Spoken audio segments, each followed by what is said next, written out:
I'll call the police right now." While Yandy stood nearby, looking completely shocked and helpless. The scene unfolded so fast. Location led to the location, and before anyone could process what was happening, Mendeecees was reportedly detained. On the spot, fans couldn't believe it was farce. It's just really TV going too far? Did something real actually happen? In today's video, we're breaking down everything that's come out about that night. From the first argument to the moment the police arrived, grab your seat because this one's serious. Nobody really expected things to go left the way they did. What was supposed to be a peaceful retreat with cast members reconnecting and talking through, their issues simply turned into something. Tiredly, it simply started so simple. Everyone sat around the table, laid back vibes, a little teasing people, sipping drinks, laughing in between. But underneath all of that, there was already a tension in the air. It wasn't loud at first, quiet sitting just under the surface, until Bambi and Spick's conversation shifted into full-blown conflict. At first, they asked, joking about Jamaican slang. Bambi asked what a certain phrase meant. Explained it was all laughs, but the second Spice made it sound like it was about someone real. Bambi took it personally. She is real calm but firm. If somebody disrespects my mom, it's up. Spice didn't back down either. She said, keep it up. Then that's when things really kicked off. Words got louder, tone changed.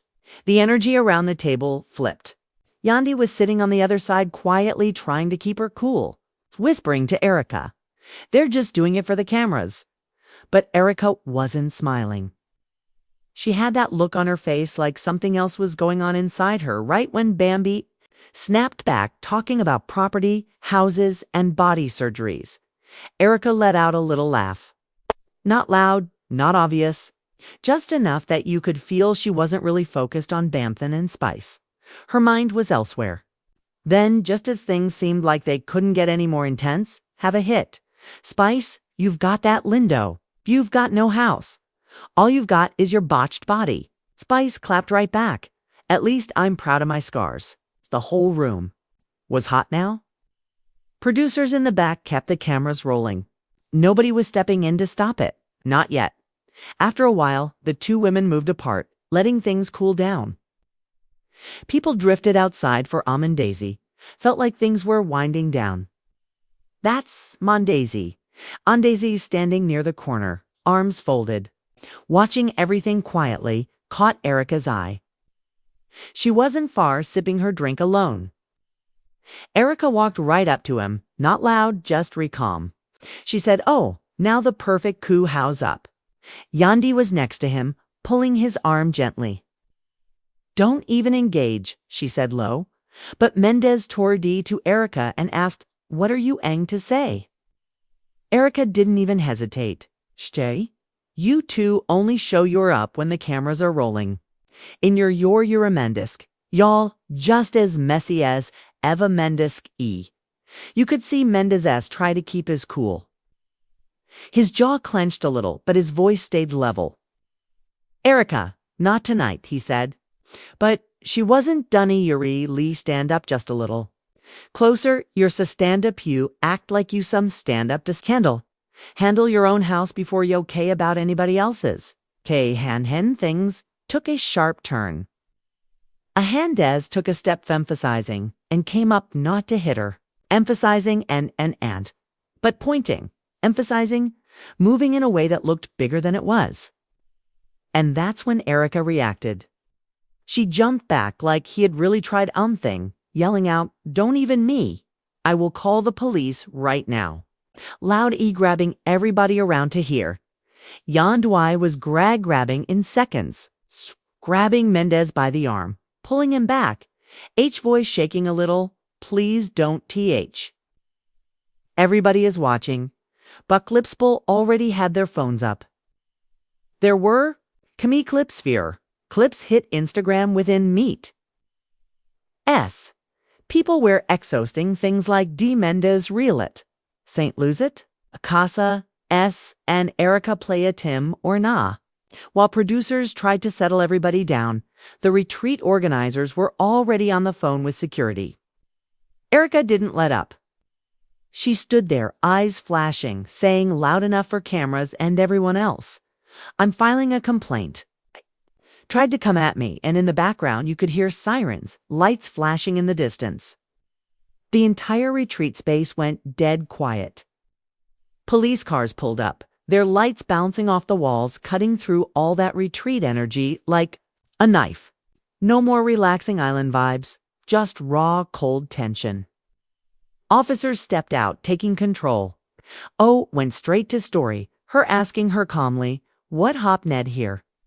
She reputed Story, her Tory voice, shaky Buminous song. "He came at me. Was just defending myself." Anathemenesis pulled Meanies to the side, sped Aunt Mendez. "Oh, I treat of explain LD here." "Sir, what happened?" Mendez. I treated explain knees. Tried to explain. I didn't touch her. I was just trying to make a point. But people nearby had their phones out showing police the footage.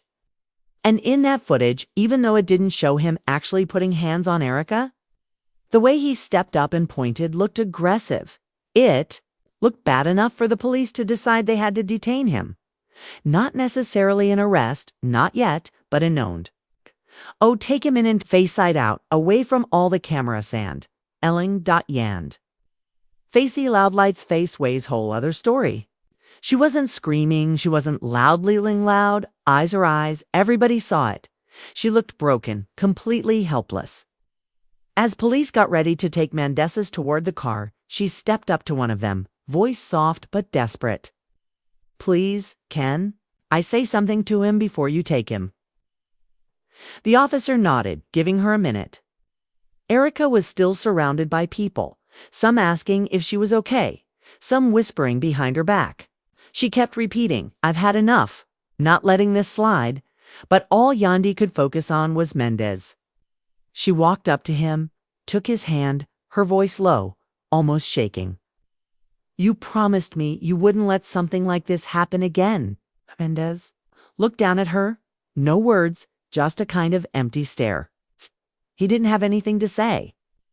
Then the police moved to load him into the car. No handcuffs yet, just that quiet escort. But the energy in the air was different now. Everyone stopped tension. Ing. It was like the whole place held its breath. All that noise, tension, NT tension disappeared into silence. And in the middle of all that, Yandy stood there, arms wrapped around herself, just watching it happen, watching her whole world feel like it was falling apart in real time. And there wasn't a single thing she could do to stop it. The police car doors shut with a quiet thud. But for Yandy, it felt like the loudest sound in the world. She just stood there staring at the back window where Mandy's was sitting, his face half hidden recording, and there were no more words left to say. People around recording, and recording, trying to catch her reaction. But Yandy wasn't paying attention to any of that. Her mind wasn't on the cameras, it was on her husband, now sitting in a police car because of a moment that escalated too far, too fast, being crossed. And Erica Hollow peed off to the side with two of the producers. Her face was tight crossed, and low D, her and hers crossed, voice low. Do still heated S. She explained her side of things over and over again. Doe came at me, told him, back off, tow her. Don't touch me. Her voice cracked like she wasn't sure if she, her, angry or about to cry. Some people believed her, others didn't. But in that moment, Erica didn't care what anybody else thought. She was locked in her version of events, and that's all that mattered to her. The retreat was basically shut down. Organizers told everyone to head back to their rooms, but nobody really moved. People stayed close, standing in small groups, talking in hushed tones. Some were saying Mendez never laid a hand, oh half-hard hars, said they Sanim. Get way too close. Nobody had the full half-hard ardroldain to were shaky phone videos and half-hard conversations. Yand finally turned away from the police car. Best, Friend Kesha was standing there by and tried to pull her into a hug, but Yandy just shook their head. "I can't," she whispered. Her voice was barely there, like it hurt to speak. "I told him not to get caught up. I told him," kept repeating that, like it was the only thing holding her together. Back at her room, Yandy sat down on the edge of the bed. Still a few doors down, Erica was sitting on the balcony, phone in, lying and scrolling through her own social media. She saw the same lying and dance. She saw people arguing in the comments, saying she was lying, saying she was telling the truth. Some of the messages were nasty, some were supportive. Her eyes were red, but she wasn't crying anymore. She just looked tired, like the whole thing had drained every bit of energy she had left. Aryun of the producers came up to her, voice low and careful. "AARUO, the police are going to want an official statement tomorrow. You sure you want to go through with that?" Okay. Erica didn't even hesitate. "Yeah, I'm sure. Not letting this go. Not this time." Her tone was final. She wasn't backing down. Not after everything that had already gone down on camera. By the next morning, things only got worse. Blogs picked up the story fast. Headline after headline popping up. Mendez Harris detained after heated altercation. Yandy Smith caught an emotional. Momo Shonis band faces arrest. Reality star Erica Mena claims she yonked. Fans were in full investigation mode. Some were posting slow-motion clips trying to prove Mendez didn't do anything. Others were tagging Erica, calling her out, saying she set him up. It was like the blogs, not for the cameras. It's just her own thoughts. She wrote, "How do you stay calm when everything FLs like it's crashing down around you?" It wasn't S lawyer. For anybody else. It's just her way of Brait's lawyer. Jace, the chaos. A little later, her phone rang. It was Mendoza's lawyer. The voice on the other end was calm, but the news wasn't great. "They're holding him overnight. The lawyer is." Just until they sort through everything. Yandy closed her eyes. "Is?" Sing her hand to her forehead. "Did they say what the charge is?" she asked. The law said, right now, it's just a holding situation, nothing formal. But Erica's filing her report today, so things could change. Yandy's stomach dropped. She felt like she couldn't even stand up. Word traveled fast. By the time Yandy stepped outside her room, sunglasses on to hide her swollen eyes, people were already watching her. Crew members, other cast members, everyone. Too polite to ask desk anything directly. But she could feel their eyes following her every desk. She kept her head down and made her way to the front desk where one of the producers was waiting. A offered her coffee. She shook her head. She didn't want anything. All she wanted was to know when Menz was coming home. Across the resort, Erica was already up, meeting with a local officer to give her official statement. Cameras didn't film.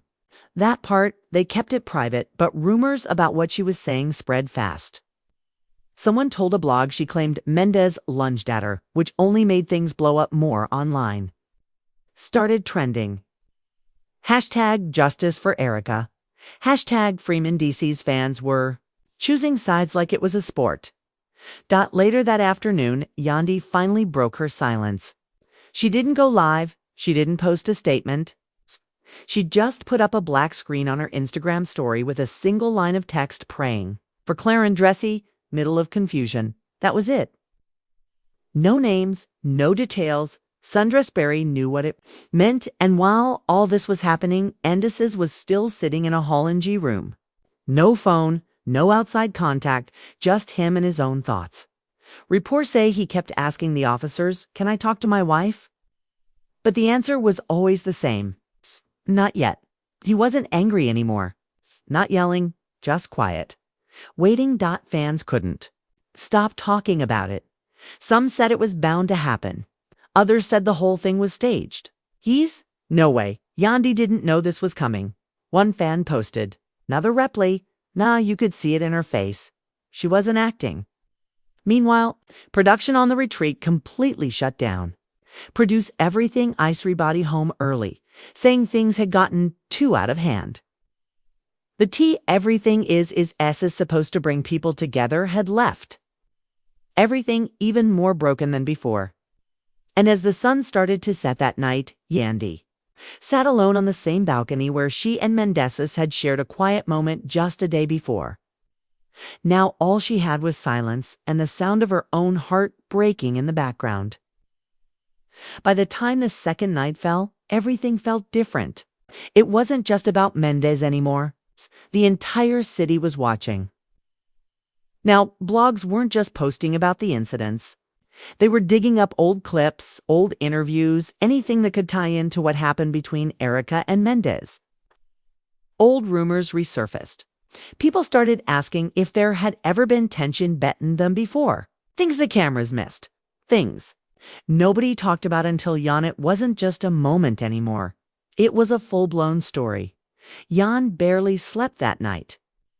She spent most of it pacing her room, phone in hand, refreshing her feed, not even sure why.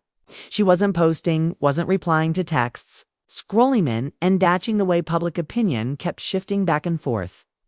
Some fans were in and danting long posts, defending hothead Zien, he wathead. Lie man that he'd grown past his old ways. Adush Theazo. Forgiven hothed. Were people saying things like, once a hothead, always a hothead? That one stuck in Yandy's head all night. By the next morning, she finally got a call from Mendeecees' lawyer again. This time, the news was slightly better. They're going to release him today, the lawyer said. But there will still be an investigation. Erica's statement made things messy. Yandy let out a BRH she didn't even realize she was holding. When? She asked.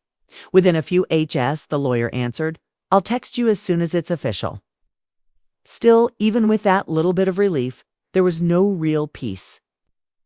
When Yandy stepped outside her room again, the energy was cold. It wasn't the kind of cold you feel in weather. It was the kind of cold that lives in people's eyes when they have seen too much and don't know what to say anymore. She made her way to Tha Fuianort's front entrance, sunglass ched Angain, who'd pulled low. Few producers taunted to catch her. Before she left, Askihead and in Dan, she wanted to give an on-camera statement. She saw Camara sit down, say a word. Meanwhile, Erica wasn't slowing down. She was all Camara sit-downs views. Not officially for TV yet, but little off-cue. Thesis sit-downs with blog reporters, people who would pay to hear her side first. In 1CL, the SAT leaked early. Erica's voice could be heard saying, "This isn't about just me. It's about how women get treated when they stand up for thesites. Ands. When somebody crosses a line and you say something, people try to turn it on you that linsites a sites ended up everywhere. Instagram pages, gossip sites, even some celebrity blogs. Repo edit with captions like Erica speaks her truth. Fans weren't buying all of it quotes, and were long threads breaking down Erica's past drama, calling out moments when she'd exaggerated things, quotes. And people pulled receipts, old show clips, quotes, even old tweets. Still, there were others standing up for her, saying maybe. This time was different. Around noon, Mendeecees was officially released. No cuffs, no full arrest record yet, but paperwork had been filed. Yandy met him outside the holding facility, her car waiting at the curb. When two stepped out, hoodie up, face tired and drawn, she was already standing there. She didn't say anything at first. 2/3 of them did. They just stood face to face for a long second, like both were try-happened. You're out, what to say? After everything that had happened, finally, Yandy spoke first. Her voice wasn't "and happened" T-soft either. It's just real. What happened? She asked straw HT up. Mendeecees let out a slow breath. She pushed me, he said, his voice low. She said some things I couldn't let slide. I didn't touch her, though, I swear. Yandy studied his face like she was searching for some kind of crack in his words, but she didn't find one. All she did was nod slowly, then open the car door for him to get in. The ride back to the house they were staying at was completely silent. No music, no conversation, just the sound of the tires on the road and two people sitting next to each other feeling like strangers. Yandy's mind was racing. Part of her wanted to believe everything he said. Part of her couldn't shake the tight image of him stepping toward Erica, hand raised. Even if it wasn't to hit her, it didn't matter. The world had already made up its mind. When they finally got back, they stayed inside, doors closed, curtains drawn. Meanwhile, the internet kept spinning. Now, there were clips surfacing from other cast members. One video showed Spice talking. The background right after everything weapon sound saying, "I don't think the Hoolies meant it like that." Band staged Ka. She knows W turn anything into a moment. That added Fanchol new layer 2 thing outside. The Holidid saying maybe the Holiend, staged, taged, aged, had been planned staged maybe not by Mendez or Yandy, but by Erica Huteside. Heil, all that noise kept growing outside, inside the house. Mendez sat at the kitchen table, hands clasped together, head down. Yandy stood near the window, arms crossed. Finally, after WT felt like forever, she broke the silence. "Do you even understand how vabad this looks?" she asked. Voice quiet but sharp. Mendez D look up. He just said, "Yeah, just said her." His Yandy kept going, not yelling, with a steady. "This isn't like before. We got kids now. I can't have my name in some headline liquor. His ease. Not again." Mendez finally looked at her eyes, tired. "You think I don't know that?" he asked. "You think I wanted this?" For a second, it looked like he might actually cry. But he didn't. He just let out a slow breath and Dionysus his gaze again. Outside the house, paparazzi had started gathering. Somehow, word had leaked about Notre. They were staying. Flannews NT. Off through the windows. And glanced toward the noise but didn't get up. Yandy closed the blinds T-Notter. "We can't stay here," she said under her breath. "Not like this." It wasn't just about leaving the house. It felt bigger than that. It's like maybe they couldn't go back to how things were before at all. There was too much damage already done. Later that night, Yandy sat alone on the back porch, scrolling through her phone again. She saw everything. The blogs, the comments, even her own fan pages were split. Some were defending her, some saying she should leave Mendez for good this time. She couldn't even tell who was really on her side anymore. All just felt like noise. Then her phone buzzed with a message from an unknown number. When she opened it, it was no caption, just a clip of Erica from the night of the incident standing off to the side. Whispering to one of Clear Inducers, Ya closely peed the volume button and leaned in. Listening close. Erica was saying, "Make sure they get my good side. Waclear and Werestity. I want the angle right." Her voice was clear, calculated, and right then Yandy felt her stomach drop all over again. Yandy stressed for a long time after watching that clip.